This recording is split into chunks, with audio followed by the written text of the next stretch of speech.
No empire in history has ever collapsed solely because it lost a war. They collapsed because their currency died first. Look closely at this timeline: 1785, 1865, 1945, and finally, 2026. To the average observer, these are merely dates in a history book. They are wrong. This is a mathematical countdown. We are witnessing a phenomenon known as the long debt cycle, or the K-wave. It is a financial law as rigid as gravity, dictating that exactly every 80 years, the accumulated debt of a superpower becomes mathematically unpayable. The system doesn't just bend, it breaks. As of this moment, the global financial order is standing in year 79. The clock has run out. But this time, the variable has changed. We are staring at a national debt exceeding $36 trillion, a number that is physically impossible to repay under the current tax code. Enter Donald Trump. Whether you view him as a savior or a disruptor is irrelevant to the math. What matters is that for the first time in this 80-year window, the leadership in Washington is not trying to save the system.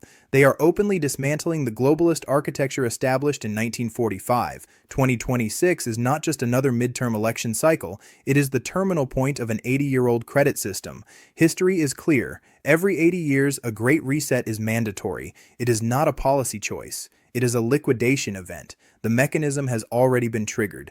The last survivors of the 1945 reset are gone, and their warnings have faded. Now, the only question left is not if it happens, but who ends up holding the worthless paper when the music stops.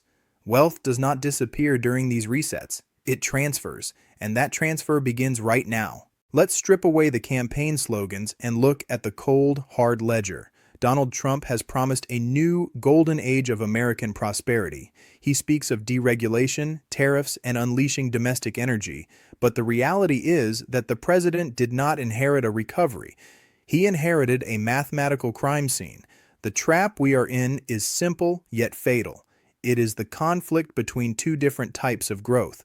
Real economic productivity grows linearly. It moves in a straight line, step by step. But debt grows exponentially. It compounds. And in the final stage of the 80-year cycle, the curve of the debt goes vertical, leaving the economy far behind. We are currently staring at a national debt wall of $36 trillion. To understand the scale of this number, you have to look at the service costs. For the first time in the history of this republic, the interest payments on our national debt have exceeded the U.S. defense budget. We are now spending more tax dollars paying off bondholders for past mistakes than we are on the entire United States military. This is the definition of a debt trap. If the government were to tax 100% of every billionaire in America, it would fund the government for a matter of months.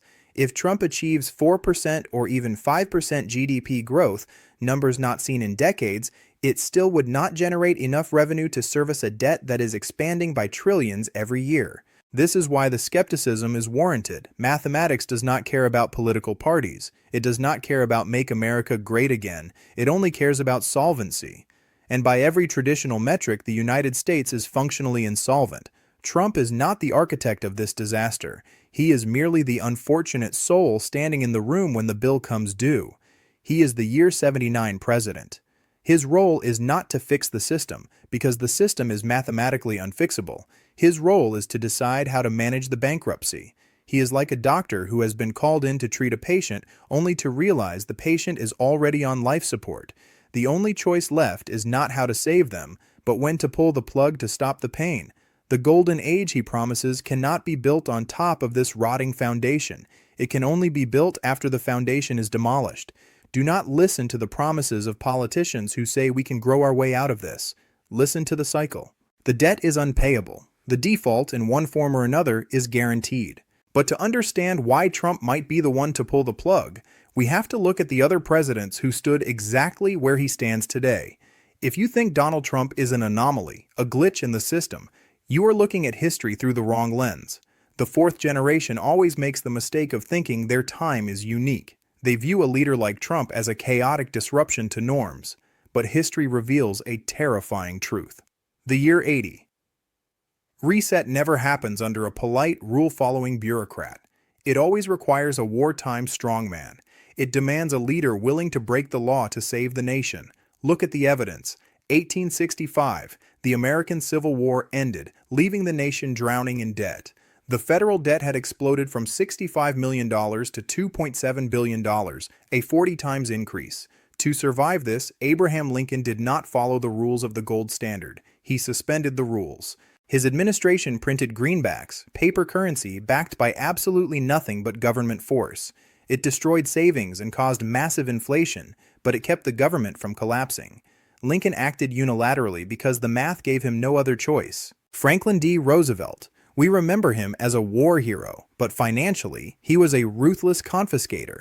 In 1933, to fight the deflationary depression, FDR didn't just tweak interest rates, he criminalized the possession of gold. He forced citizens to turn in their wealth, then immediately revalued gold from $20.67 to $35 an ounce.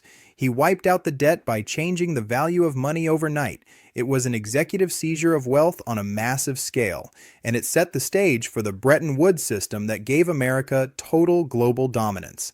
Now, fast forward to 2026, we have Donald Trump. He shares the exact same psychological profile as the men who presided over the last two resets. He is combative, he is nationalistic, and most importantly, he has shown zero respect for the established rules of the global order. Critics ask, would Trump really politicize the Federal Reserve? Would he really close the financial borders or devalue the dollar?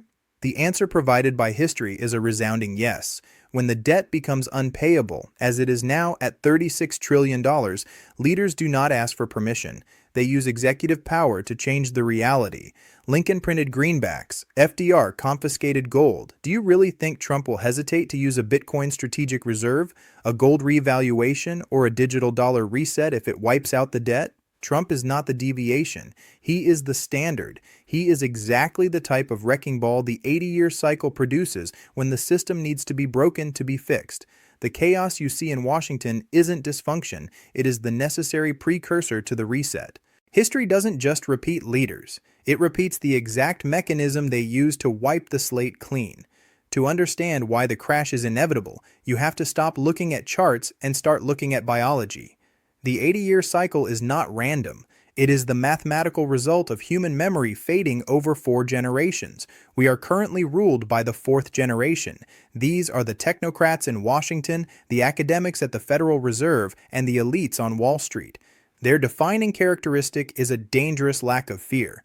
They have never seen a currency collapse. They have never lived through a total reset. Because they have no memory of the pain, they believe they have conquered the economic laws of gravity. They believe they can print trillions without consequence. They believe that debt is just a tool for growth, not a liability. They believe in modern monetary theory, the delusion that a sovereign nation can never go bankrupt if it owns the money printer. They tell you, this time is different because we have technology. This is the arrogance that always precedes the fall. They are sleepwalking off a cliff. And then there is Donald Trump. Trump is a paradox. He is living in the 4th generation timeline, but he operates with the survival instincts of the 1st generation. While the elites talk about global cooperation and soft landings, Trump talks about the brutal realities of the physical world. Borders, tariffs, oil, gold. He does not believe in the polite fiction of the international community. He believes in leverage. This is why the friction between the White House and the Federal Reserve is currently so intense. It is not just a political disagreement. It is a clash of realities. The Fed represents the 4th generation, desperately trying to keep the old globalist bubble inflated with more debt and more complexity. Trump represents the return of the 1st generation, the survival mindset that knows the bubble is already dead. He understands what the Davos crowd refuses to admit. You cannot paper over a $36 trillion hole. You have to fill it with real assets, or you have to walk away from it. When Trump imposes tariffs, he is rejecting the globalist efficient market hypothesis. When he questions the independence of the Fed, he is questioning the high priests of the debt system. For years, the media has told you that his America First approach is chaotic and dangerous. But if you look at it through the lens of history, it is the only rational response to a system that is about to implode. He is preparing the lifeboat while the 4th generation is still rearranging deck chairs on the Titanic. You have felt this intuition for years, that the experts were lying to you, that the system was rigged, that the math didn't add up. You were right. The experts are merely the fourth generation blinded by their own comfort. They are betting on the system continuing forever. Trump is betting on the reset. And in a game of financial musical chairs, the winner is the one who realizes the music is about to stop before anyone else does. This clash of generations brings us to the inevitable trigger point, the weaponization of the US dollar. The crash of 2026 will not be an accident. It will not be a random market fluctuation or a black swan event. It will be a controlled demolition triggered by a deliberate pull of the lever. That lever is tariffs. For decades, the media has treated tariffs as boring trade policy. They are wrong. In the hands of Donald Trump, tariffs are geopolitical warfare. When he threatens 10%, 20%, or 60% tariffs on foreign goods, he is not just trying to protect American steel. He is actively dismantling the Bretton Woods system. Think about the game being played here. The 1945 order was built on free trade and the unlimited flow of dollars. By erecting massive tariff walls, Trump is forcing the global economy to fracture. He is telling the world, the era of cheap consumption funded by American debt is over. This creates unbearable tension. It forces nations like China, Russia, and the expanding BRICS alliance to accelerate their exit from the dollar system. They have no choice. Trump is giving them an ultimatum: use our currency on our terms, or lose access to our market. This is the highest stakes poker game in financial history. But the real war isn't just happening across the ocean. It is happening right here in Washington, D.C., inside the marble halls of the Federal Reserve. This is the conflict that will define 2026. The Federal Reserve wants to protect the banking system and the global status quo. They use interest rates to manage the empire. But Trump's agenda, reindustrialization and massive domestic growth, cannot survive with high interest rates. We are approaching a constitutional crisis of money. Rumors have circulated for years, but now the threat is real. Trump may move to challenge the independence of the Federal Reserve. If the Fed refuses to lower rates to monetize the debt, the president has the executive power to pressure them, or even attempt to seize control of monetary policy. To the establishment, this is heresy. To a wartime president facing a $36 trillion debt wall, it is a necessary survival tactic. We are seeing the convergence of three massive pressure points: the breakdown of global trade via tariffs, the rise of a rival BRICS currency bloc, and a civil war between the White House and the central bank. Any one of these is enough to cause a recession. Together they create the perfect storm for a total reset. The tension in the air is palpable. The bond market is shaking. The world is waiting for the first domino to fall. When you see the next major tariff announcement, do not look at the price of goods. Look at the date. That is the signal. That is the catalyst. If the dollar system breaks under this pressure, what replaces it? The answer might be hidden in Trump's own past. So, how do you make $36 trillion in debt disappear without declaring bankruptcy? The answer is the most explosive economic secret in Washington. You don't pay the debt, you revalue the money. This is the Trump card. Most people forget that Donald Trump is not just a real estate developer. He is a gold bug. He understands tangible assets, and he knows that inside the vaults of the Federal Reserve in Fort Knox, the United States officially holds over 8,100 tons of gold. Here is the trick that could blow your mind. Right now, on the official government books, that gold is valued at a statutory price of $42.22 per ounce. It is a relic from 1973. It is a lie. The market price is thousands of dollars higher. But what if the president instructs the Treasury to mark that gold to market? Or better yet, what if he revalues it to a shadow price, say $20,000 per ounce? In a single signature, the U.S. Treasury would suddenly possess trillions of dollars in new equity. The debt-to-GDP ratio would collapse from a suffocating 123% back to a manageable 90%. The debt isn't paid, it is simply inflated away against the value of gold. This is not science fiction. Franklin D. Roosevelt did the exact same thing in 1933 when he raised the price of gold from $20 to $35 overnight. It is a proven historical playbook, and for a leader like Trump, who views the gold standard as a symbol of American strength, it is the ultimate power move against the bond vigilantes. But there is a modern twist to this strategy: the digital pivot. While the establishment pushes for a central bank digital currency, or CBDC, a tool of total surveillance and control, Trump has pivoted toward decentralized finance. We could see the launch of a U.S. stablecoin or a Trump dollar, backed partially by this revalued gold and secured by blockchain technology.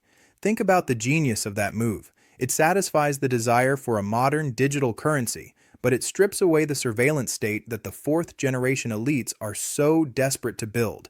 It creates a currency that is hard, backed by gold, and fast, meaning digital. The infrastructure for this reset is already built. The gold is in the vault. The blockchain technology is ready. All it takes is a president willing to flip the table. This scenario changes the definition of money itself. It is the only mathematical way to keep the American empire alive for another 80 years. A new currency benefits the state, but what does it do to your savings account? Here is the brutal truth about the 2026 reset. When the smoke clears, wealth does not disappear. It transfers. It moves from the unprepared to the prepared, from the trusting to the skeptical. In every previous cycle, 1785, 1865, and 1945, the losers were always the same group of people. The creditors, the people who held paper promises. If you are holding long-term government bonds or a traditional 60-40 portfolio heavily weighted in fixed income, you are standing in the blast radius. In an inflationary reset, bonds are not a safety net. They are certificates of confiscation. They are promises to pay you back in currency that is worth less than when you lent it. But history also reveals the winners. Look at Donald Trump's policy platform. It is not built on financial engineering, derivatives, or ESG scores. It is built on the physical world. Drill, baby, drill. Manufacturing, construction, real estate. This is the signal. The America First doctrine is effectively a shift away from the paper economy of Wall Street and back to the hard economy of commodities. The winners of this reset will be the holders of hard assets, gold and silver. These are the only assets that have survived every single reset in human history. If the dollar is revalued or debased, gold is the mirror that reflects the true loss of purchasing power. Energy and commodities. If the global supply chain fractures due to tariffs, the value of domestic oil, natural gas, and raw materials skyrockets. Trump's obsession with energy dominance is a direct bet on this asset class. Bitcoin, the wild card. For the first time in an 80-year cycle, we have a digital store of value that cannot be diluted by a central bank. If the Trump trade involves devaluing the dollar to boost exports, assets with a fixed supply like Bitcoin become the new digital gold, real estate, specifically productive land and residential real estate with fixed-rate debt. Remember the lesson of history. If you have a 30-year mortgage at a fixed rate and inflation rips through the economy, the real value of your debt dissolves. You are paying back the bank with pennies. The shift is already happening. The smart money is quietly exiting the stock market casinos and buying farmland, mines, and bullion. They are positioning themselves for a world where money is no longer trust, but proof of work. Do not make the mistake of thinking politics will save your portfolio. A vote for Trump does not protect your 401k if it is filled with paper assets that are mathematically doomed. The government looks out for the government. The cycle looks out for the cycle. You must look out for yourself. Don't invest like a Republican or a Democrat. Invest like a historian who knows that paper burns, but gold melts and reforms. Whether you love Donald Trump or despise him, his role in this story is already cast. He is the wrecking ball sent by the 80-year cycle. The global order built in 1945 is effectively dead. The world is just waiting for someone to finally sign the death certificate. The year 2026 is coming regardless of your ballot. The mathematics of a $36 trillion debt stack will be resolved. It will be burned away by hyperinflation or erased by default. But know this, it will never be paid back in real value. Consider the tragic irony. In 1945, the United States stood atop the world and wrote the rules of the game. Now, in 2026, the United States is forced to tear up those very rules just to survive. I am not here to offer you false hope. Hope is not a strategy. There is only preparation. The cycle does not care about your feelings. It only cares about correction. When the music finally stops in 2026, make sure you are holding something real. Make sure you are holding gold. Do not be caught holding paper, because in previous crises, the house always won. But this time, the house is going bankrupt too.